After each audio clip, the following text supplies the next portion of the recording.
सबसे पहले आपको बताएं, इलेक्शन कमीशन ने पंजाब में बल्दियाती इंतखाबात की हल्का बंदियों का नोटिफिकेशन वापस ले लिया। इलेक्शन कमीशन ने 8 अक्टूबर को पंजाब में बल्दियाती इंतखाबात में ताखीर पर केस की समाअत की थी। हल्का बंदियों का शेड्यूल जारी किया था। दिसंबर के आखिरी हफ्ते में पंजाब में बल्दियाती इलेक्शन का ऐलान किया था। इलेक्शन कमीशन ने आज इजलास के बाद हल्का बंदियों का शेड्यूल वापस लेने का फैसला किया। पंजाब असेंबली में नए बल्दियाती कानून की मंजूरी के बाद पुराने कानून के तहत हल्का बंदियों का नोटिफिकेशन वापस लेने का फैसला किया गया है।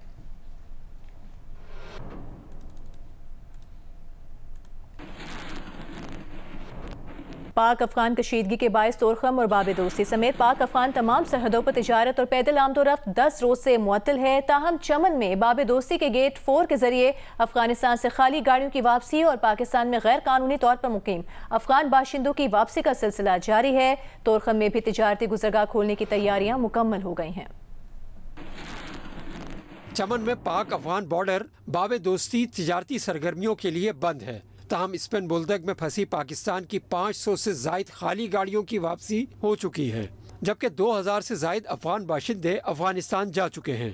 कस्टम्स हुक्काम के मुताबिक कल से सिर्फ अफगान बाशिंदों को अफगानिस्तान ले जाने वाली खाली पाकिस्तानी गाड़ियों को वापसी की इजाज़त होगी। बंदिश से दोनों तरफ वीज़ा, पासपोर्ट, ट्रैवलिंग करने वालों की बड़ी तादाद फंसी हुई है। दोनों जानिब ट्रकों में मौजूद टमाटर, अंगूर, अनार, सेब, सब्जियां खराब होने का खदशा है। कस्टम ज़राए के मुताबिक तोरखम तिजारती गुजरगाह 2 तरफा तिजारत के लिए खोलने की तैयारियां मुकम्मल कर ली गई हैं।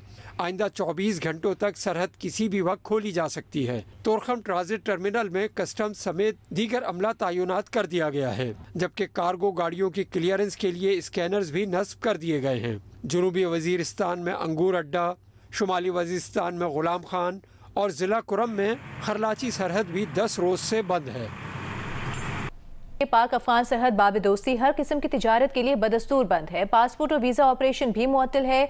जियो न्यूज़ की नुमाइंदी नूर जमान अचकज़ई ने आज दिन में पाक अफगान बाब दोस्ती पर जाकर सूरत हाल का जायजा लिया है। उसकी तफसील से वो आपको आगाह करेंगे।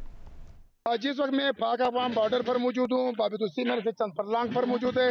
आज सिर्फ वो ट्रक खाली छोड़ रहे हैं पाकिस्तान के अंदर जो अफगान रिफ्यूजीज को लेकर वहाँ पर उतारे थे। कस्टम का कहना है कि चूंकि वेले मरले में सिर्फ वो ट्रक आएंगे जो अफगान माजरीन लेकर गए थे, बोलक में फंसे हुए थे। इस वक्त तक तकरीबन 500 के करीब ट्रक, कंटेनर्स या छोटे जो पिकअप गाड़ियाँ थी वो वापस पाकिस्तान आ चुकी है। लेकिन बदस्तूर पाक अफगान बॉर्डर बाब दोस्ती हर किस्म की तिजारती मकासद के लिए बंद है। पैदल रूट भी बंद है।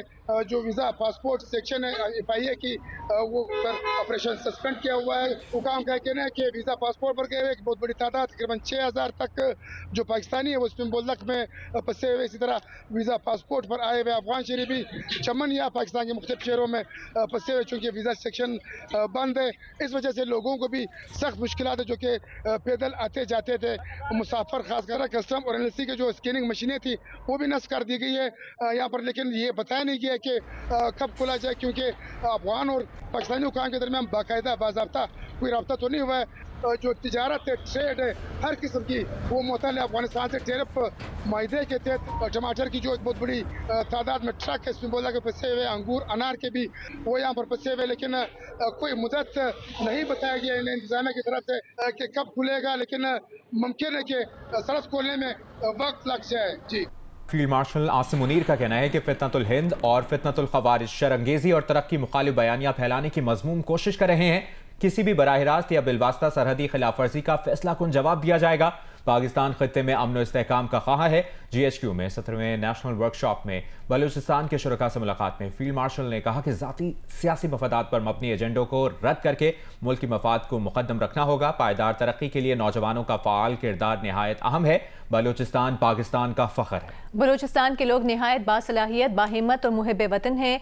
बलूचिस्तान के अवाम मुल्क का हकीकी सरमाया है। फील्ड मार्शल ने विफाकी और सूबाई हुकूमत के बलूचिस्तान में तरक्याती इक़दाम पर गुफ्तगू की और नौजवानों को कौमी धारे में शामिल करने के लिए सिविल सोसाइटी के मुस्बत किरदार को सराहा।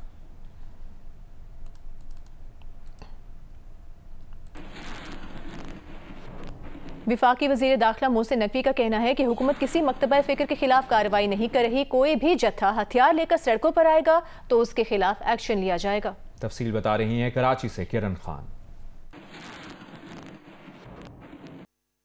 वफाकी वजीर दाखिला मोहसिन नकवी ने गवर्नर हाउस कराची में गवर्नर सिंध कामरान टिसोरी, MKM पाकिस्तान के चेयरमैन डॉक्टर खालिद मकबूल सिद्दीकी और दीगर रहनुमाओं से मुलाकात की। मीडिया से गुफ्तगू में वफाकी वजीर दाखिला मोहसिन नकवी का कहना था कि हुकूमत मुसल्लह जत्थों के खिलाफ कार्रवाई कर रही है।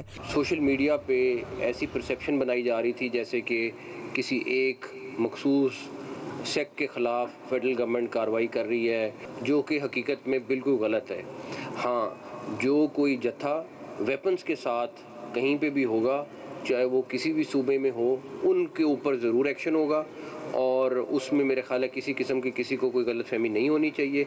लेकिन अदरवाइज़ हम तमाम अपने उलमा कराम का एहतराम करते हैं। गवर्नर सिंध कामरान टिसोरी का कहना था कि मोहसिन नकवी ने एशिया कप में ट्रॉफी का मामला खूबसूरत तरीके से हैंडल किया।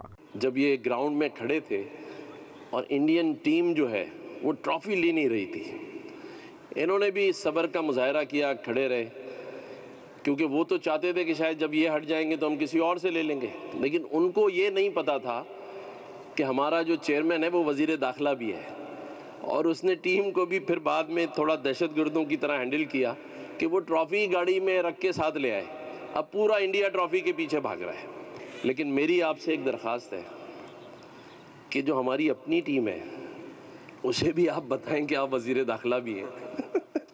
इस मौके पर खालिद मकबूल सिद्दीकी का कहना था कि MKM और पाकिस्तान लाजिम मलजूम है और पाकिस्तान की सलामती और बका के लिए हम सब साथ खड़े हैं। कैमरामैन महबूब अली के साथ किरण खान, जियो न्यूज़, कराची।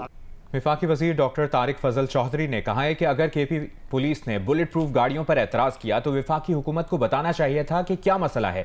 PTI के रहनुमा शहराम खान तरकई का कहना है कि वफाकी हुकूमत को हमारे साथ बैठकर बात सुननी चाहिए थी, क्योंकि सुहेल आफरीदी को बताया गया कि गाड़ियों में खराबी है। इन ख्यालात का इजहार उन्होंने जियो न्यूज़ के प्रोग्राम कैपिटल टॉक में गुफ्तगू करते हुए किया। चीफ मिनिस्टर हैं और उनको पुलिस ने ब्रीफ किया।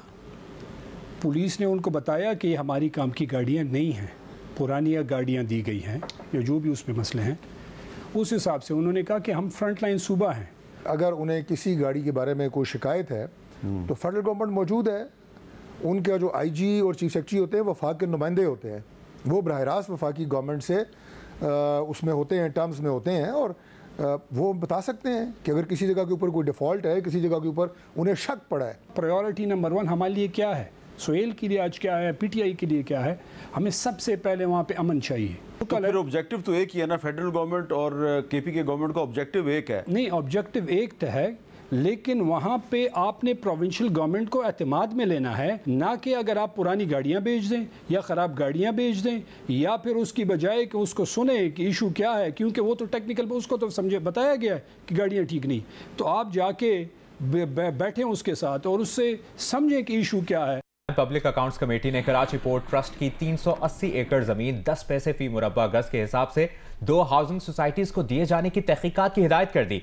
कमेटी को बताया गया कि ये जमीनें 1996 और 2006 में दी गई थीं। 2010, 11 और 2013-14 के ऑडिट एतराज़ात के जायजे के दौरान ऑडिट हुक्काम ने बताया कि ये जमीन शिपिंग एंड कार्गो सरगर्मियों के लिए मुख्तस थी। अलॉटमेंट में मुलविस अफसरान के खिलाफ ताहाल कोई कार्रवाई नहीं की गई।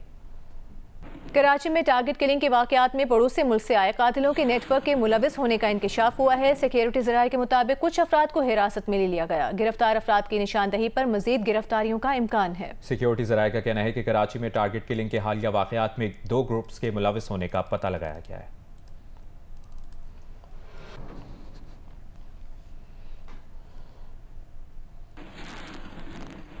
पेशावर हाई कोर्ट के जुडिशल अफसरों को सालाना रुखसत के मखसूस अयाम के अलावा उम्रे पर जाने से रोक दिया गया। अदालती मुरासले में कहा गया है कि जिस जुडिशल अफसर ने उम्रा करना है वो मौसम गर्मा या मौसम सरमा की अपनी तातीलात के दौरान करे। अदालती औकात कार के दिनों में उम्रे पर जाने से अदालती कार्रवाइयां मुतासिर होती हैं। पाकिस्तान पीपल्स पार्टी ने महमूद खान चकसई को नया ऑपोजिशन लीडर बनाने की और वजीर आला सुहेल आफरीदी की बानी तहरीक इंसाफ से मुलाकात कराने की हिमायत कर दी। प्रोग्राम कैपिटल टॉक में पीपल्स पार्टी के रहनुमा नासिर हुसैन शाह ने कहा कि ऑपोजिशन अरकान की अक्सरियत जिसे भी नया ऑपोजिशन लीडर नामजद करे उसे ऑपोजिशन लीडर बना दिया जाना चाहिए। पीपल्स पार्टी का क्या ख्याल है कि महमूद चकसई साहब को कौमी असम्बली में ऑपोजिशन लीडर बना देना चाहिए? जी बिल्कुल, जिनको अगर अक्सरियत हासिल है अपोजिशन के लोगों की जिस तरह जमा कराया गया है तो बिल्कुल बना देना चाहिए, क्योंकि रूल्स और प्रोसीजर में भी यही है कि जिसके लिए जो अरकान है जिसको भी वो आपस में नॉमिनेट करें तो उनको बना देना चाहिए और मुलाकात भी करा देनी चाहिए सुहेल साहब की खान साहब के साथ। अभी आपको बताएं, कराची में फेशियल रिकन्सिलिएशन टेक्नोलॉजी के जरिए मफरूर मुलजिम धर लिया गया। पाकिस्तान में पहली बार ये कारनामा कराची साउथ जोन की पुलिस ने अंजाम दिया है। DIG साउथ के मुताबिक पुलिस ने सेफ सिटी प्रोजेक्ट के तहत फेशियल रिकग्निशन के जरिए ये कार्रवाई की। कैमरे में नजर आए मुश्तबा शख्स को रोका और उसका कौमी शनाख्ती कार्ड चेक किया। तस्दीक से मालूम हुआ कि मुलजिम 6 मुकदमात में पुलिस को मतलूब था। पुलिस हुकाम के मुताबिक ये अपनी नौयत का पहला केस है जहां पुलिस ने फेशियल रिकग्निशन के जरिए मुलजिम को गिरफ्तार किया, जबकि पहले से इत्तला नहीं थी। मुलजिम को मोटरसाइकिल पर जाते हुए कैमरे में देखकर कमांड एंड कंट्रोल सिस्टम में बैठे ऑफिशियल्स ने पहचाना और ग्राउंड पर मौजूद पुलिस को उसे रोककर चेक करने का कहा, जिससे मुलजिम की फौरी गिरफ्तारी मुमकिन हुई।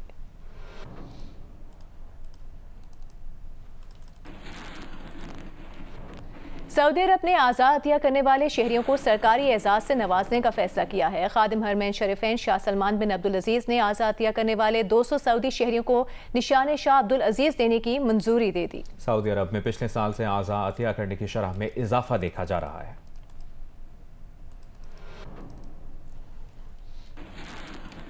अमरीकी सदर डोनाल्ड ट्रंप के मुशीर और दामाद जेरेड कुशनर ने कहा है कि गजा को देखकर लगता है जैसे वहां एटम बम फटा हो। गजा के दौरे के बाद एक इंटरव्यू में जेरेड कुशनर ने कहा कि फलस्तीनियों को गजा जाते देखकर उन्होंने इस्राएली फौजियों से पूछा, गजा में तो मलबे के सिवा कुछ नहीं, ये लोग कहां जा रहे हैं? इस्राएली फौजियों ने जवाब दिया कि ये अपने तबाहशुदा घरों की जगह वापस जाकर खेमे लगा रहे हैं। जेरेड कुशनर ने कहा कि यह मंजर इंतहाई अफसोसनाक था।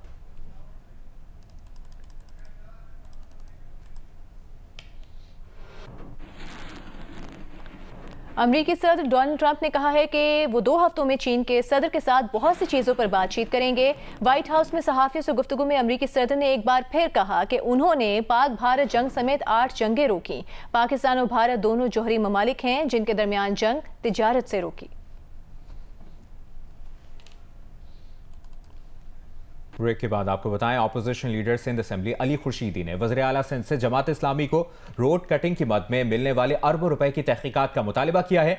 कराची में मीडिया से गुफ्तगू में उन्होंने कहा कि अरबों रुपए होने के बावजूद जमात इस्लामी के 9 टाउन में कोई काम नहीं हो रहा। 6000 गलियां बनाने के पैसे हैं और 600 गली बनाकर आवाम को बेवकूफ बना रहे हैं। जमात इस्लामी वाले मेगा करप्शन कर रहे हैं।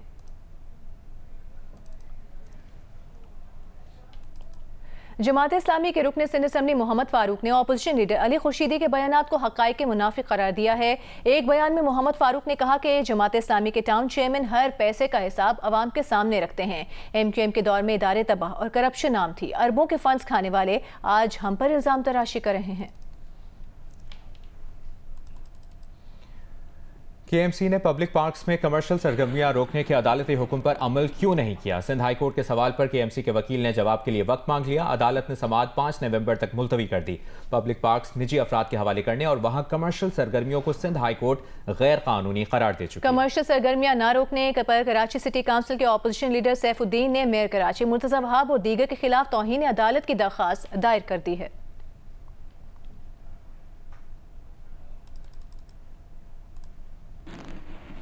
फ्रांस में पेरिस के करीब अचानक शदीद तूफान से तामीराती काम के लिए खड़ी 3 क्रेनें नीचे गिर गईं। 1 शख्स हलाक, 10 अफराद जख्मी हो गए। 4 की हालत तशवीशनाक है।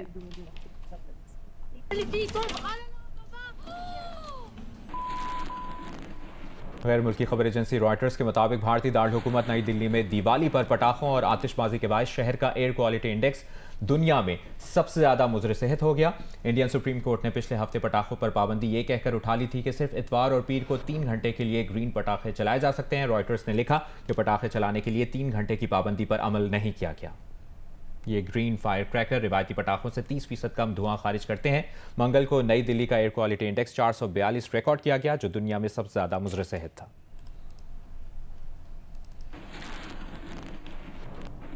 भारत में गुज़िश्ता रात दिवाली मनाई गई। लोगों की बड़ी तादाद ने दिए जलाए, पटाखे चलाए और खुशियां मनाई। समाजवादी पार्टी के सदर अखिलेश यादव ने दिवाली के बाद की एक वीडियो शेयर की है जिसमें बहुत से लोग दिए की कटोरियों में बचा कुचा तेल अपने बर्तनों में जमा कर रहे हैं। अखिलेश यादव ने लिखा कि ये रोशनी के बाद छा जाने वाली तारीकी है, ये अंधेरे का वो नज़ारा है जो सच है।